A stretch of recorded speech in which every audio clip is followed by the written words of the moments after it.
My good friend, my colleague Mandamiana. 1, 2, 3, karibu. Naibu wa Rais, uweze kuhutubia wangwana hapa na kutuanzishia rasmi mradi huu wa drive. Thank you, sir. Asanteni, tafadhali tuketi.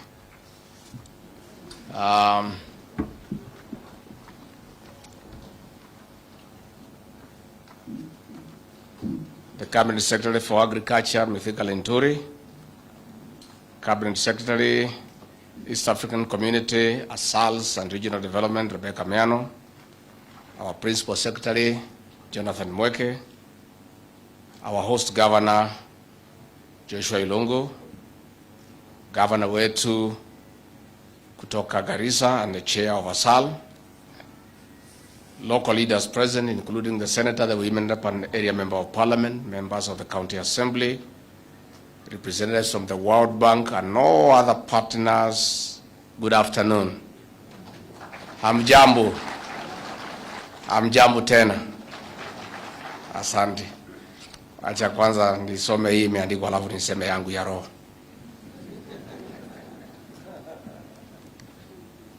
I deliver greetings to this beautiful county of Laikipia from President William Ruto, the President of the Republic of Kenya. Mumepokea? Soon after assuming office, President William Ruto assigned me, among other functions, the role of coordinating partnership projects across the country and making sure that we harness resources to ensure that no Kenyan dies from lack of food during the longest drought in Kenya's history. One of my initial assignments was to lead mobilization of resources from other Kenyans and partners in emergency response measures against the impact of drought and manifestation of climate change. Cumulatively, we lost over $1.5 billion in the death of about 2.5 million wildlife and livestock. More than 4.2 million people faced acute starvation. Most of those affected were in ASAL's areas. The Kenya Kwanza administration has given priority, laying a firm foundation and promoting development to reduce and gradually aid dependence on aid. One of such ways is creating structures for sustainable development based on our Vision 2030 and other frameworks like Agenda 2030 of the United Nations. I'm therefore happy to be part of this official launch of 15.9 billion Kenya shillings project in de-risking, inclusion and value enhancement, that's drive of pastoral economies for 21 arid and semi-arid lands counties. This project, which has been on pilot since November 2022, is in tandem with our determination to build strong and resilient communities as we fight the threat of climate change. Leaders, distinguished guests, and our stakeholders, the livestock subsector plays an important economic and socio-cultural role in Kenya. It contributes between 10 and 13% to the national gross domestic product. Besides, it employs up to 50% of the agricultural labor force. In ASAL counties, Kenya shillings 150 billion subsector is a source of up to 95% of the family income. While DRIVE is a regional project implemented under the Horn of Africa initiative, targeting 6 counties, our government welcomes this program. It is a shot in the arm to the bottom-up economic transformation agenda. It is complementary to our recovery and resilience plans of increasing income of over 13 million pastoralists. This is through reducing vulnerability to poverty and ultimately the year-in, year-out expenditure on drought emergency and mitigation measures. In the long run, it is contributing to dignifying our people from extreme poverty and hunger by strengthening the government's portfolio on disaster risk financing. We thank the World Bank and all other partners for their invaluable support to this initiative.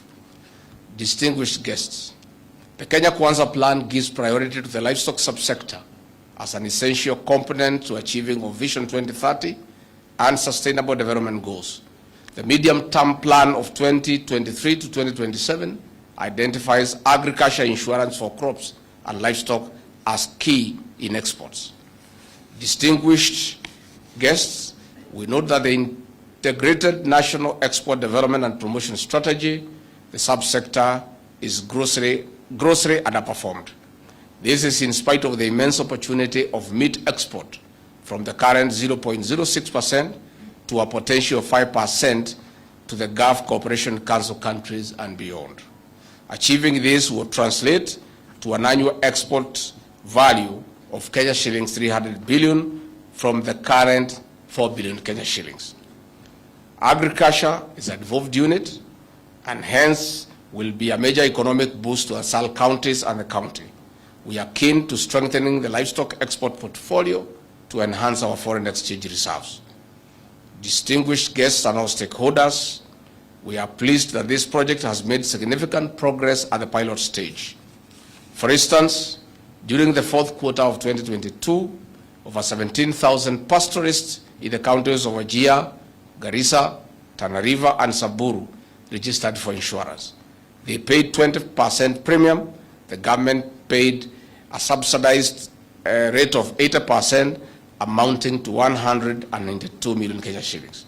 The insured pastoralists have qualified for initial savings incentive deposit of Kenya shillings 6,000 each, amounting to over 100 million shillings in 4 counties.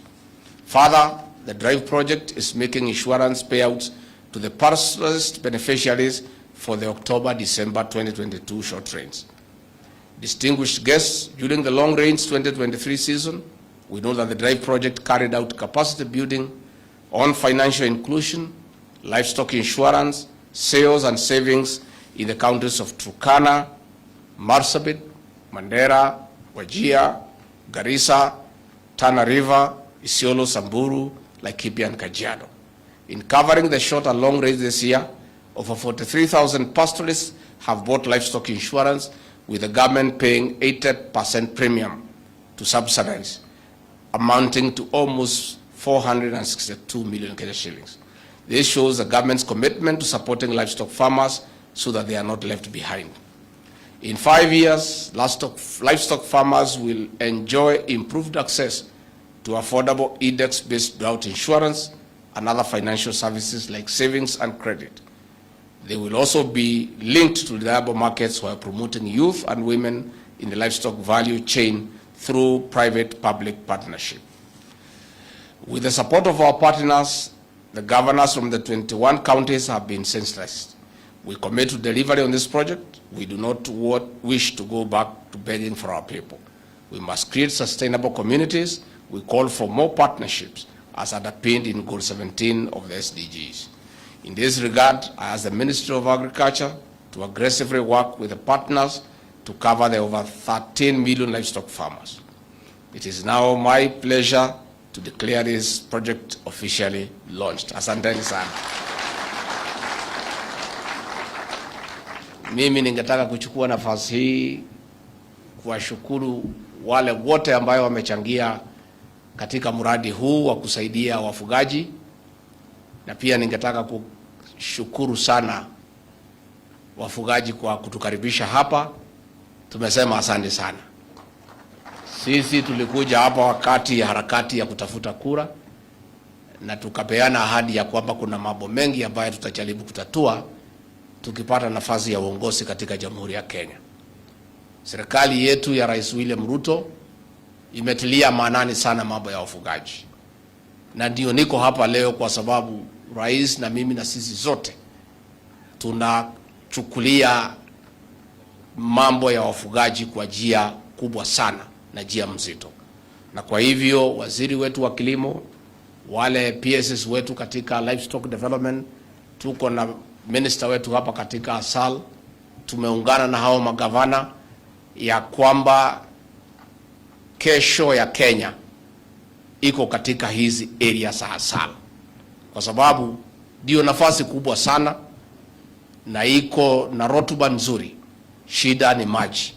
Na kwa hivyo katika ile mpango wa PPP ya kutafuta wekezaji walete nauli hapa Kenya, tuweze kuweka mabawa ya kutosha na boreholes ya kuleta maji katika zile sehemu za ukame katika Jamhuri ya Kenya, ndio tuongeze mazao yetu. Kwa hivyo ningetaka kumhakikishia ya kwamba rais wetu wako na mipango kababe, hata hajamaliza mwaka moja kwa ofisi. Tayari matunda imeanza kuonekana katika sehemu za mashinani.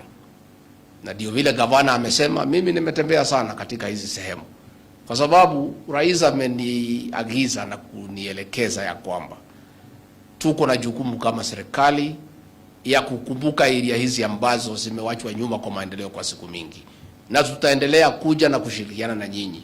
Na kwa hivyo ningetaka kumhakikishia ya kwamba serikali yetu inafikiria nyinyi na inatilia maanani maagizo yenu na matakwa yenu, ndio tuweze kusonga mbele. Nikiongeza juu ya hayo, ni vile tumesema hapa katika Laikipia, tulitembea hapa na rais, na mimi sana nikakuja peke yangu tukitafuta kura na ya kuomba uongozi. Mimi mwenyewe nikaeleza wakaaji wa Laikipia ya kwamba hii kaunti ya Laikipia mimi nielewa, kwa sababu nilifanya kazi hapa nikiwa kijana mdogo, kazi ya usalama. Nilikuwa pale katika tarafa ya Ngarwa katika Laikipia West, na nimetembea sana katika area hii tukipambana na wezi wa ng'ombe na wale wakora wengine ambayo wanachafua amani katika kaunti ya Laikipia.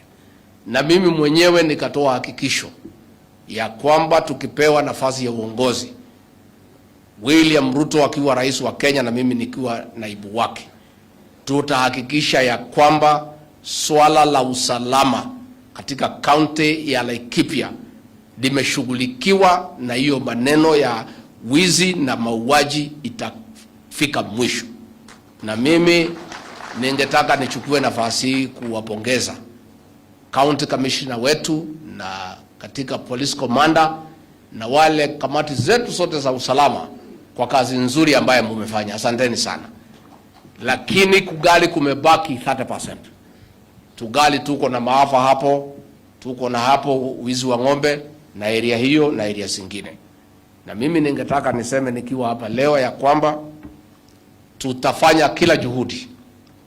Hiyo 30% imebaki, ndio watu ya Laikipia waweze kulala usingizi, waamuke asubuhi kama Wakenya wengine, bila mlio ya risasi, bila wizi ya ng'ombe, bila ya mtu yote kushurutishwa. Hiyo 30% tutashughulikia. Na mimi ningetaka county commissioner na watu yako, you must work around the clock, and these chiefs must help you because they know where the problems are. I know we have an upsurge from the neighboring Tiati, from Baringo East, ambayo wanakuja kusumbua sisi hapa katika Laikipia. Kaa chini bwana county commissioner. Na mimi ningetaka tuseme ya kwamba ile mpango tumefanya katika North Rift ya kuweka askari ya jeshi na wale ya polisi, au maharamia watu wanatusumbua walikuwa nafikiria ni mchezo, kwa sababu hapo mbeleni askari walikuwa wanamwagwa, kunakuwa na operation mwezi 3 mwezi 4 wanaondoka, wale bandits wanarudi. Ningetaka niseme nikiwa hapa Laikipia, hao wanajeshi tumemwaga katika area hizo, hao polisi watakaa hapo mwaka huu wa 2023, watakuwa huko 2024, watakuwa huko 2025, watakuwa huko 2026, wataishi huko milele mpaka hii maneno ishi. Na hatuna haraka ya kupeleka hao anywhere, they will stay there. Hakuna pahali wataenda. Sasa wewe kama ulikuwa kazi yako ni kutafuta pesa, wizi ya ng'ombe, utafuta kibarua kingine ya kufanya. Kama mlikuwa mnafikiria ati hiyo askari wataondoka, they are going nowhere. They will stay.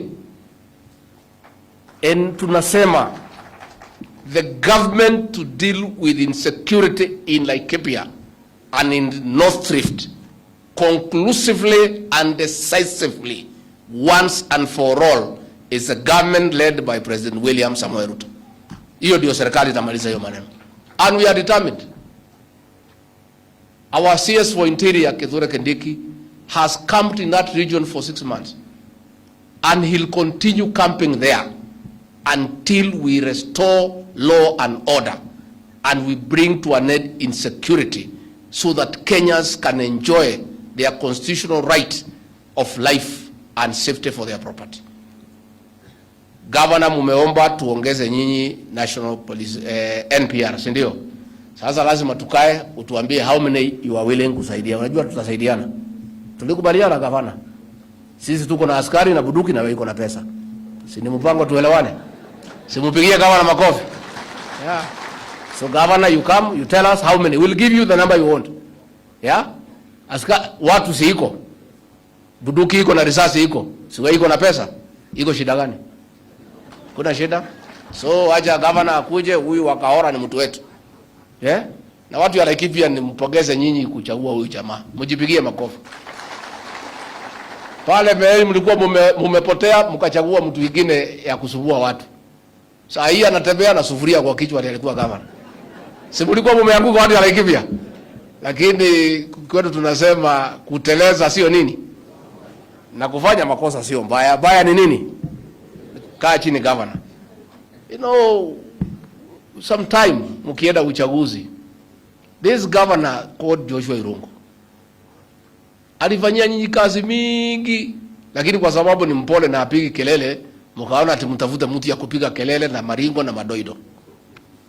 Ati jina kubwa ya familia kubwa nini mkakuja mkaweka. Mkienda kutafuta huyu mlikuwa mnalia na jicho moja mmefungua ingine. Sasa nyinyi mkae na huyu governor. Na huyu governor anatusaidia sana kwa sababu he works together with the national government. Ndio watu ya Laikipia wafaidike.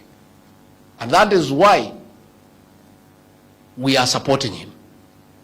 And governor will work with you, look for resources to give the allowances to the NPRs, will give you the NPRs to help you and the people of Laikipia to secure this county so that people can go about their lives. Kwa hivyo nakushukuru sana. Pia nashukuru nyinyi kwa kumrudisha huyu senator. Huyu ya Jacobo na Ibrahimu na wale wengine. Huyu. Sasa yule walikuwa na shidana na yeye ndio wanatumiwa na Raila kuenda kuchoma vitu huko Kitengela. Hiyo vijana walienda kuchoma Kitengela ni wa ile kikundi ya hiyo mtu mlikuwa mnaambiwa mchague hapa senator. Ndio amelipwa pesa na Raila kutafuta vijana ya hiyo kikundi haramu kwenda kuchoma mali ya watu huko Mlolongo, huko Mombasa Road. Ati ni kiongozi ati wa Kikuyu. Sasa kwani watu wanadharau hiyo wa Kikuyu kiasi gani? Huyu anaweza kuwa kiongozi wa Kikuyu? Na mlaletewa hapa Laikipia ati mumchague. Sasa amekuwa ndio mtu ya kukodishwa na watu ya Azimio. Those boys who are looting things on Mombasa Road belong to that criminal gang. We are going to hunt them down. Kaa chini center. And let me say now, pahali imefika, sasa ni sawa. It's okay. Sasa wacha sasa tuone vile itakuwa. Sisi ni tunapenda demokrasia, we respect human rights, we respect the constitution. But hakuna serikali yeyote responsible itakubali watu kufanya ile maneno tuliona jana Nairobi. Wewe unasema tunafanya maandamano kuuliza haki yako. Hii mambo ya kuharibu mali ya watu, sasa hiyo ni haki gani wewe unatafuta? What right are you fighting for? Destroying life. Watu wamekufa watu 7 jana. Juzi wamekufa watu 6. Atuona jiita kiongozi. And that is why we told Uhuru Kenyatta on his face, hatuwezi chagua hiyo mtu. Hiyo mtu tunamjua. That is a lot of violence and impunity in the Republic of Kenya. And I personally told Uhuru Kenyatta, my friend, and I was his personal assistant, nikamwambia hii mtu natuletea hatuwezi chagua. This is a violent man. Hii ni mtu ya kuchafua nchi. Ni mtu ya kufanya mauaji. Alianza hii maneno 1982 akipindua Rais Moi, akaua watu. 1997 akaua watu. 2007 akafanya watu wauawe. Alafu Uhuru alikuwa anatuambia ati tumchague, tukamwambia akwende. Tukakataa Uhuru na mtu yake. Sasa wameshikana, mauaji imeanza. Last Monday they killed 6 people. Jana watu 7. Sasa nimeona anasema atakuwa Monday, Tuesday na Wednesday. Wanataka kuua watu ngapi kila siku ndio watosheke? Hii damu ya Wakenya wanataka ni ya nini? How much blood must you shed, Raila Odinga, for you to be satisfied? The people of Kenya rejected you 5 times. Wamekukataa wa Kenya. You are now 80 years. What are you fighting for? Ni nini unafanya? Ati unapanga kila siku watu unauawa, kila siku watu unauawa, mali ya watu inaharibiwa, wewe hakuna kazi unafanya, watu yako hakuna kazi wanafanya. Umechukua vijana wetu wa hiyo criminal gang inaongozwa na hiyo mtu hapa Laikipia, unawatumia na walipa pesa kidogo. And we are asking. Mimi nilimwambia Uhuru Kenyatta, I told President Uhuru Kenyatta, this man unatuletea huyu is a problem of this country. And this country shida yake itaisha tukimalizana na hiyo mtu. So watu wamekufa watu 7 jana, Monday walikufa. Sasa hao wako na mabibi, wako na watoto. What with their parents? Sasa hao watoto wamewachwa yatima, watasema ni nini? What is it? So mimi nataka kupongeza watu ya Laikipia. Tafadhali muweke amani. Muweke amani. Niliona hiyo vijana hiyo kikundi hapo Nyanyuki wanarukaruka. Pale Nyahururu juzi wamefukuza hiyo Nderitu Mureithi. Wewe ulishindwa kufanya kazi kama gavana, ukafukuzwa na watu ya Laikipia. Sasa wanakuja kuwaletea maandamano. You had an opportunity to serve the people of Laikipia for 5 years. You failed, wakakufukuza. Si mlifukuza hii mtu? Si ninyi mlimfukuza? Sasa analetea nyinyi maandamano hapa mfanyie nini? Analetea nyinyi Raila Odinga kuja kuchafua amani Laikipia. How? Bwana Nderitu Mureithi, how ungrateful can you be to the people of Laikipia? They gave you 5 years as governor, you failed to work.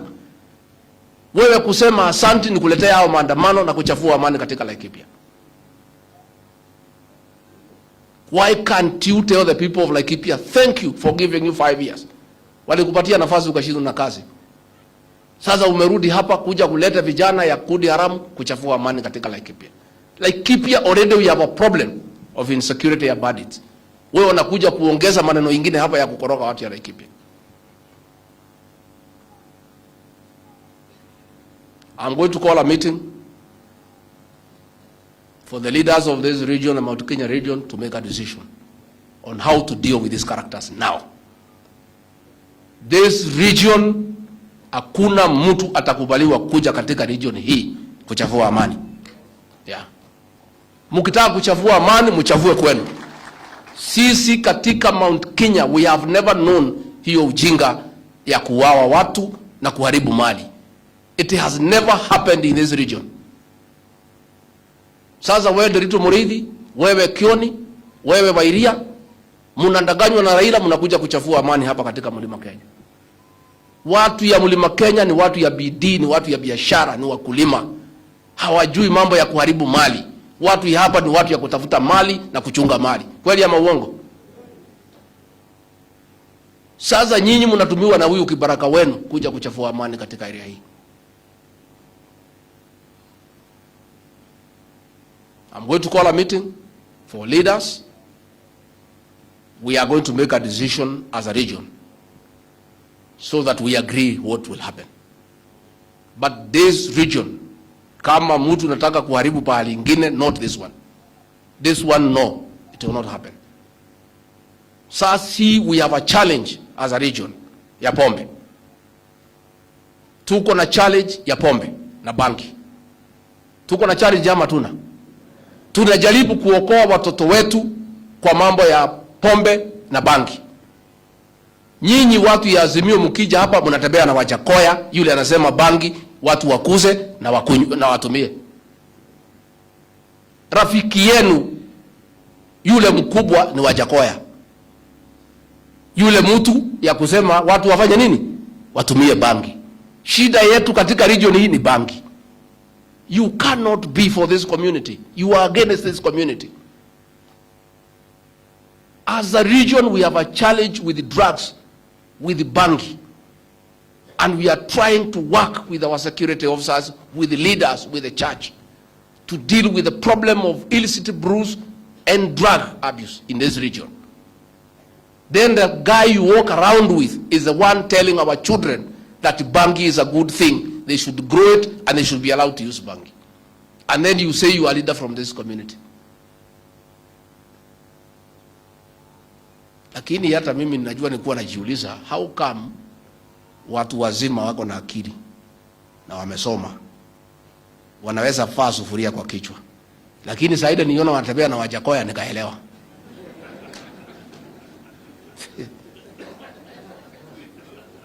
You know? Mchera na mukuduri. The company you keep tells who you are. If you walk around with a fellow who smokes bangi and who is championing for bangi to be sold openly, to be legalized, what is likely to happen to you? And what is your behavior now showing? I want to say we are going to make a decision, and quickly, because this is unacceptable. And no, it's not possible. Tuwezi kubali. It's not possible. Kwa hivyo mimi sitaki kusema kuzidi hapo. Nataka kuomba nyinyi tuendelee na kufanya kazi na tuendelee kuweka amani na tufuate sheria za Jamhuri ya Kenya. Hii nchi ya sheria, na hakuna sheria imekubalia mtu mwingine kuharibu mali ya Mkenya mwingine ama kumuumiza. Na niseme ya kwamba officers wetu, please, wana county commissioner, wana police commander, don't allow, under whatever circumstance, the resurgence of that criminal gang here in Laikipia. Don't. Yeah. Na mimi, I want to say that any security officer in this region who allow the resurgence of that gang, it's up to you. We cannot allow that gang to resurge here. We know what they did to our women. We know what they did to our children. We know what they did to our businessmen. That criminal gang will not be allowed to be revived. Not just in Laikipia, but in the Republic of Kenya. Please sit down. Kwa hivyo mimi nimeshukuru. Iko macheki mko nayo sasa tupeane. Sasa unajua karibu tunakula mori kidogo, hii watu wanatukasirisha ya kuharibu mali ya watu. Alafu waziri wetu huyu Rebecca Miano, wewe Rebecca kuja hapa watu wakuone.